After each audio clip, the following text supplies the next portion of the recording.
প্রথমত শুকরিয়া এবং কৃতজ্ঞতা, অনেক ধন্যবাদ জানাই আপনাদেরকে।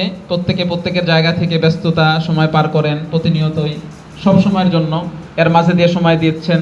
একটু মিটিংয়ে আমরা উপস্থিত হলাম। এরপরে আমরা যেই পেশায়, যেই সময়ে, যেই কন্ডিশনে সময় পার করছি, আসলে আপনাদেরকে ধন্যবাদ, কৃতজ্ঞতা, উৎসাহ, উদ্দীপনা কি ভাষায় দেব আমি আসলে মাঝে মাঝে খেয়ে হারিয়ে ফেলি। যে কোনো কেউ আল্লাহ তাআলা এতটুকু শক্তি সামর্থ্য দিয়েছে, নর্মাল থেকে নর্মাল পেশায়ও যদি আপনারা যাইতেন, প্রতিষ্ঠান থেকে যে স্যালারিটা দেওয়া হয় তার চেয়ে কয়েক গুণ বেশি স্যালারি পাওয়া সম্ভব ছিল।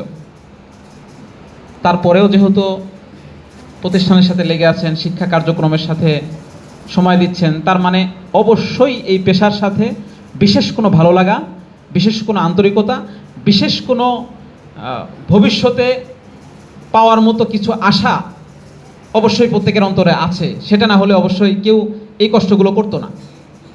তো আমরা দোয়া করি আল্লাহ রাব্বুল আলামিন যেন ওই আকাঙ্ক্ষা, ওই চাহিদা, ওই ভালো লাগা, ভালোবাসার প্রতিদান যেন উপযুক্ত প্রতিদান আল্লাহ রাব্বুল আলামিন আপনাদেরকে দেয়। এই দোয়াকে আমরা প্রতিনিয়তই করি।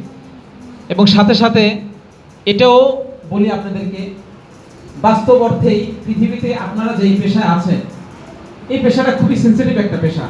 সবাই যদি দল বেঁধে অন্য পেশায় চলে যায়, তো এই উম্মতের এই জেনারেশন, পরবর্তী জেনারেশন তৈরি করবে কারা? জাতির নেতৃত্ব কারা দিবে? তাদেরকে তৈরি করবে কারা? তো আমি যারা শিক্ষক পেশায় আছি, আমাদেরকেই এই কাজগুলো করতে হবে। তো এই জন্য বারবারই আপনাদেরকে সাধুবাদ এবং কৃতজ্ঞতা প্রকাশ করি। আপনারা যেভাবে নিজেকে কুরবান করে দিয়ে শিক্ষকতা পেশা যেভাবে সময় দিচ্ছেন, সেই হিসেবে আল্লাহ তাআলা আপনাদেরকে উত্তম থেকে উত্তম বিনিময় দান করুন।